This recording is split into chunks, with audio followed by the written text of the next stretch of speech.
오늘도 우리 사는 이야기 찾아주셔서 감사합니다. 사연자분이 보내주신 이야기 시작해볼게요. 안녕하세요.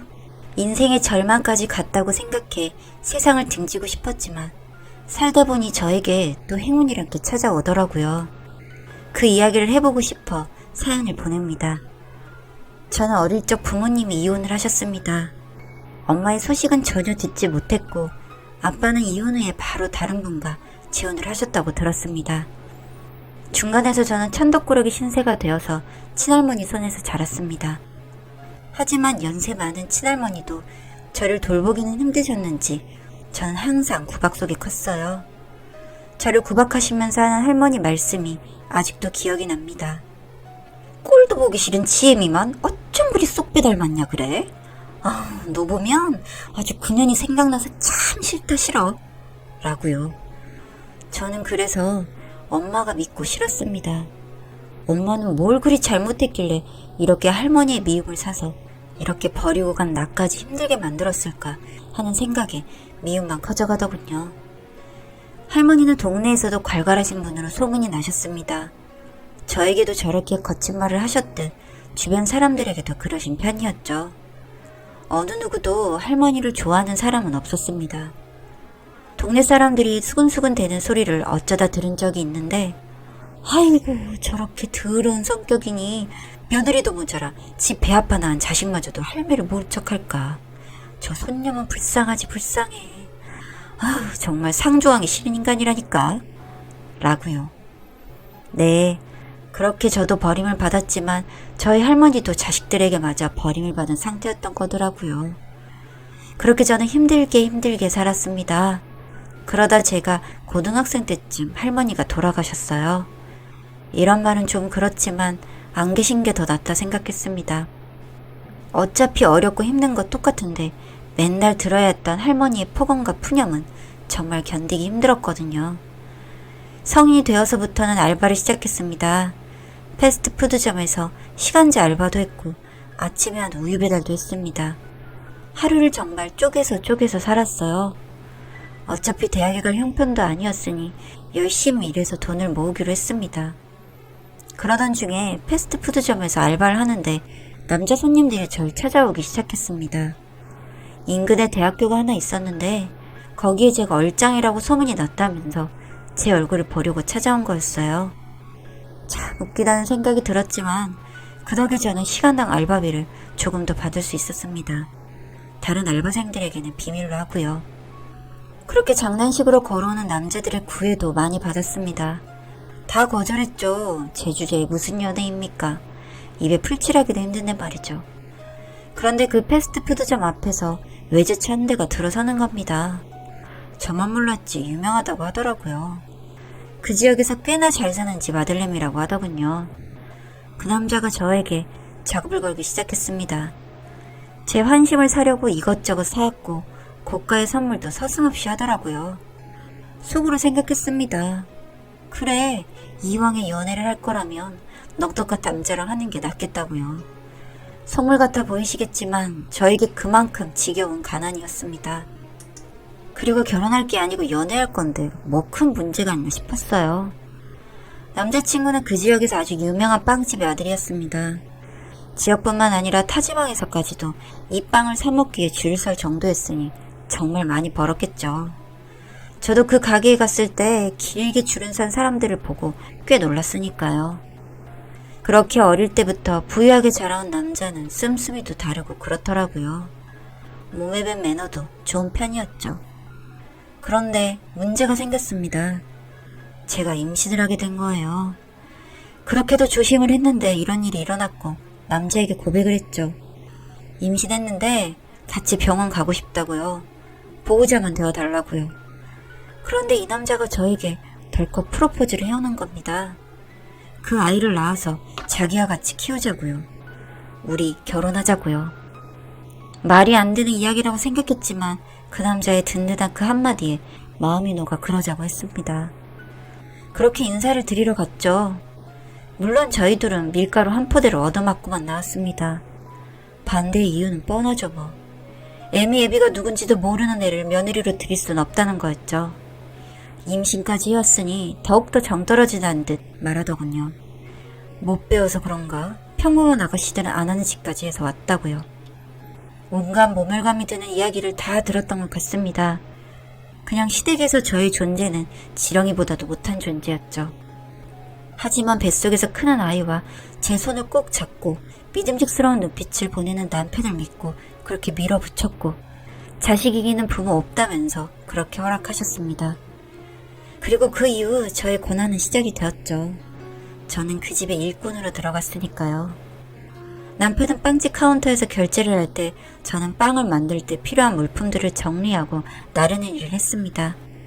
뱃속에 아이가 있든 말든 그런 건 중요한 분들이 아니시더라고요. 제 시댁이. 그렇게 다리가 퉁퉁 붓게 일을 했습니다. 제 돈도 아닌데 줄을 서서 빵을 사러 온 인간들을 보면 너무 싫더라고요. 나만 이렇게 힘들게 하는 것 같아서 말이죠. 그렇게 만사까지도 일을 했습니다. 그렇게 출산을 하고 나서야 그나마 저에게 쉬는 시간이 주어지더라고요. 그리고 그 즈음에 시부모님도 저에 대한 마음이 좀 풀렸던 것 같습니다. 제가 낳은 손자가 어느 누가 봐도 너무 잘생겼었거든요. 동네 이 사람 저 사람에게 제 아이를 자랑하기 바빴습니다. 그렇게 제 인생이 좀 나아지나 싶었어요. 그런데 의외의 곳에서 터지더군요. 바로 그렇게 믿었던 남편에게 문제가 생겼습니다. 빵집에서 일하는 여자 알바생과 바람이 났더라고요. 그걸 저만 몰랐고요. 그 여자 알바생은 서울에서 나름 좋은 대학교를 졸업하고 취업하기 전에 잠깐 이곳에서 아르바이트를 하는 것이었고 시어머니와 이 여자 알바생의 엄마와 아는 사이였습니다. 저만 몰랐을 뿐 이미 이 여자 알바를 들일 때부터 그 어머니들 사이에는 서로 이야기가 오고 갔었나 보더라고요. 네, 아무래도 워낙에 돈을 좀 가지고 있는 집안이다 보니 여자가 있던 말던 크게 상관 안 했나 보더라고요. 그렇게 저는 멍청하게도 아이도 뺏기고 남편도 뺏겼습니다. 그 여자에게 빠진 남편은 아주 냉정하게 저를 버리더군요. 나에게 부모가 없다는 것이 이때처럼 속이 아렸던 적은 없었던 것 같습니다. 나에게 부모님이 있었더라면 내가 이렇게 무시받고 아무것도 없는 애라고 이렇게 내쳐지지 않았을 텐데 하고 생각했죠. 그렇게 전 바보같이 누구 하나 도움 주는 사람 없이 그렇게 내쳐졌습니다. 뭐 하나 받고 나오지도 못한 채로 그나마 조금 모아두었던 돈으로 월세방 하나를 잡고 그 안에서 나오지 않았습니다. 그냥 하루 종일 울기만 했어요. 먹고 싶지도 않고 나 같은 것은 왜 쓸데없이 세상에 태어나 어딜 가나 천덕꾸러기 취급이나 받게 된 건지 그저 제가 살아있는 것이 억울하고 싫었습니다. 워낙 유명한 집안에 시집을 갖다 내쳐져서인지 저에게 관심 있는 주변 분들도 참 많으시더군요. 그래서 더욱더 밖에 나가기가 싫었습니다. 그렇게 한 두어 달을 그냥 그렇게 죽지 못해 살았던 것 같습니다. 그러던 어느 날이었습니다. 저에게 월세를 내주셨던 아주머니가 어떤 아주머니를 모시고 저희 집으로 오시더군요. 뭔가 했습니다. 이제 이 집에서까지 날 몰아내려고 하나? 하고 눈만 껌뻑이고 있는데 아주머니가 그러시더군요. 찾으시던 분이 이분인 것 같다고요. 그럼 이야기 나누시라고요. 그리고 나서 들어오는 아줌마를 바라보는데 그분이 뛰어와서 저를 와락 껴안으셨습니다. 미안해 아가야. 이제서야 내가 널 찾았어. 왜 이러시죠? 누구세요? 나는 널 낳은 엄마란다. 미안해. 그렇게 그 아줌마는 저를 안고 한참을 울더군요. 저는 어안이 벙벙한 데다 몸에 기운이 하나도 없어 그저 안겨있기만 했습니다. 묻지도 않았던 이야기를 그 아줌마는 혼자서 시작하시더군요. 내가 태어나기 전부터 나는 아주 지독한 시집살이에 시달리고 있었어. 나는 너무 힘들어서 어디 가서 죽고 싶을 정도로 할머니는 나를 못살게 굴었단다. 그래서 내가 뱃속에 있는데도 불구하고 아빠에게 제발 이혼해달라고 빌었다. 아빠 없이 커야 하는 너를 생각할 겨를도 없이 나는 우선은 내가 살아야만 했어. 매일같이 계속되는 폭언과 정신적으로 육체적으로 괴롭게만 하는 할머니 밑에서는 너를 지킬 수도 없다는 생각이 들었거든. 그런데 아빠는 이혼을 안 해주더라. 그랬겠지. 네가 생긴 것을 알고 아빠는 가정을 지키고 싶어 했거든. 하지만 엄마는 그럴 수가 없었어. 아빠는 그럼 널 낳아주고 이혼을 하던 말던 하라고 하더구나. 그래서 나는 죽을 힘을 다해 너를 낳았다. 그리고 널 키우느라 1년은 어찌저찌 버텨냈지. 그런데 우울증이 너무 심하게 왔고 정말 이러다 미쳐 돌겠구나 싶어서 아빠에게 이혼하자는 약속을 이제 지키라고 했어. 그리고 널 두고 나왔어. 미안해. 엄마가 그래서는 안 되었는데 너무 미안해. 널 좀 더 빨리 찾아오고 싶었지만 친할머니가 계실 땐 엄두가 나진 않았어. 그리고 나니 널 데리고 왔을 때를 생각해서 정말 성공하고 싶었단다. 그래서 이렇게 시간이 흘러버렸네. 우리 아가가 이렇게 힘들어하는지도 모르고. 정확히는 다 알아들을 수 없었지만 대강은 우리가 왜 이렇게 되었는지 알 수 있었습니다. 엄마를 만나게 된다면 증오심으로 힘들 줄 알았는데 참 이상하죠? 증오심은커녕 이제 세상에 나 혼자가 아닌 내 엄마가 있다는 것이 눈물 날 정도로 감사하고 감동스럽더군요. 그간의 미웠던 감정들은 언제 그랬었냐는 듯 사라졌습니다. 엄마는 저를 그냥 안아주셨어요. 그런데 그 품이 너무 편안했습니다. 그리고 그 안에서 저도 저의 지나간 이야기를 하게 되었어요. 엄마는 저를 아는 채 그 이야기를 들어주셨어요. 조용히 들어주시면서 등을 토닥여주시는 엄마 품에서 정말 오랜만에 단잠을 잤습니다. 아침에 일어났는데 엄마가 안 계시고 저 혼자 덩그러니 누워있더라고요. 너무 놀랐고 내가 꿈을 꾼 건가 했죠. 그런데 한 번도 사용해보지 않은 부엌에서 엄마가 죽을 끓이고 계셨어요. 그냥 그 뒷모습을 보는 게, 내 엄마가 나를 위해 밥상을 차리는 그 모습을 보는 게 너무 좋아서 엄마를 부르지도 못하고 한참을 그렇게 바라보고만 있었습니다. 이날 아침을 저는 잊지 못할 것 같아요. 저와 함께 죽을 드시던 엄마가 앞으로 정말 잘 먹고 힘내야 한다고 하셨습니다. 알겠다고 했더니 얼마 안 돼서 이 동네 유명한 부동산 아주머니가 찾아오셨습니다. 그 땡땡빵집 건물주를 보고 싶다고 하셨다면서요? 라고 하시더군요. 무슨 이야기인가 했어요. 조용히 제 이야기만 들어주시길래 그런가 보다 했는데 엄마는 그 이야기를 들으며 분노감이 치밀어 올랐다고 하셨습니다. 저는 그 땡땡빵집의 건물주가 당연히 시댁인 줄 알았는데 부동산 아줌마의 이야기를 들으니 아니라고, 건물주가 따로 있다는 겁니다. 이 빵집이 잘 되기 전부터 이 가게를 시댁에서는 사고 싶어 했는데 이 건물주분이 절대 안 파셨다고 합니다. 그렇다고 이 지역에서 오랫동안 이 자리를 지켜왔던 빵집이라 다른 데로 옮길 생각도 못하고 매년 돈을 더 추가로 주겠다고 하면서 팔라고 해도 안 파셨다네요. 그러면서 부동산 아주머니가 그러시더라고요. 그 건물주에게는 자식이 있는데 아무래도 그 빵집을 그 자식이 하게끔 해주고 싶어 하는 것 같더라고요. 그랬더니 제 엄마가 그분을 꼭 만나게 해달라고 해서 어찌저찌 그분과의 만남이 성사되었습니다. 그런데 정말 놀란 것은 그 건물주분이 저희 엄마와 어릴 적 친하게 지냈던 분이셨던 거예요. 자신의 아버지에게 유산으로 그 건물을 받아서 자신이 갖게 되었는데 저희 시댁이 하는 짓이 평소에도 꼴보기가 싫어서 절대 팔지 않으셨다고요. 엄마는 그 건물주 친구분에게 저에 대한 이야기를 아주 상세하게 하셨습니다. 그분도 그러시더군요. 길게 말하지 않아도 그 빵집 며느리 내가 모를 것 같냐면서요. 그런데 그 며느리가 네 딸일 거라고는 생각을 못했다고요. 시세보다도 더한 금액을 주고서라도 엄마에게 팔 수 있겠냐고 물었더니 그 건물주분이 고민해보겠다고 하시더라고요. 저희는 그분과의 만남을 뒤로한 채 그 땡땡빵집에서 빵을 만드시는 제빵사분과 또 한 번 만나기로 했습니다. 건물주 아주머니의 도움을 좀 받아서 만날 수 있었죠. 혹시 연봉을 이 정도로 올려드릴 테니 우리와 같이 일해볼 생각 없냐 물었더니 그분은 돈을 더 준다고 하면 마다할 필요가 있겠냐 하시더군요. 그동안 시댁 식구들한테 질렸다고요. 그런데 제가 생각해도 금액이 어마어마하게 생겼는데 엄마는 너무 눈 하나 깜짝하지 않고 그 돈을 쓰려고 하시는 겁니다. 너무 놀랐죠. 엄마에게 생각보다 큰 돈이 들어갈 것 같은데 돈은 어떻게 마련을 하냐고요. 복수도 좋지만 너무 부담이 된다고 했죠. 그랬더니 엄마는 그동안 내가 성공하려고 노력했다고 했지? 엄마 돈 많아 아가야. 엄마가 서울에 올라가서 제일 먼저 시작한 일이 뭔 줄 알아? 엄마는 꽤나 잘 나가는 보험왕이었어. 그리고 정말 열심히 모았단다. 아마도 네가 생각하는 것보다 훨씬 상상 이상으로 엄마도 돈을 가지고 있을걸?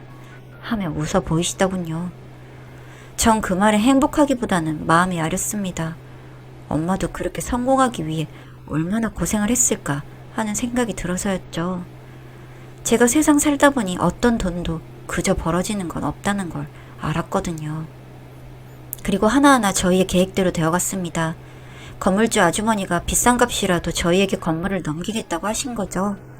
그렇게 저희는 부동산에서 받은 서류를 가지고 시댁 빵집으로 갔습니다. 엄마와 건물주 아줌마 그리고 그분의 친구들까지 다 같이 가게 되었죠. 그리고 가서 말했습니다. 여기서 당장 나가주셔야겠어요. 이곳은 앞으로 제가 운영하게 될 것 같거든요. 이 건물 비워주시기 바랍니다. 일주일 이내로 말이죠. 시어머니였던 여자는 코웃음을 치면서 어디서 가짜 서류 같은 거 들고 와서 미쳤냐며 저에게 손찌검을 하려고 했습니다. 한 대 때리면 맞고 경찰을 부를 생각이었는데 저희 엄마가 갑자기 뛰어드시더니 시어머니의 머리채를 잡고 흔들기 시작했습니다. 순식간에 땡땡빵집은 난장판이 되었죠. 빵 사려고 하는 사람들은 다 난리통에 나가버렸고 정말 그곳에서 남편과 그 바람난 년 그리고 시어머니와 그의 가족들까지 저희는 다 엉켜서 소리 지르고 싸우고 난리가 났습니다. 그렇게 한바탕 뒤집고 나서 건물주 아줌마가 말씀하셨죠. 나 이 건물 얘네들한테 넘겼으니까 이젠 알아서들 서로 해결 잘하길 바래 하고요.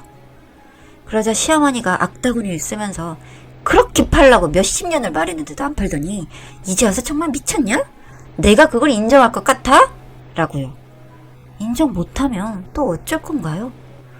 저는 저희 친엄마라고 소개하고 이 건물도 내 것이 확실하니까 일주일 이내로 짐 안 빼면 싹 다 부술 거라고 말했습니다. 모두가 황당하는 듯이 쳐다보고 남편이었던 인간은 저에게 와서 그러더군요. 이게 다 무슨 일이냐고요. 내가 일일이 다 너한테 설명할 필요는 없고 너도 내 자식 두고 꺼져.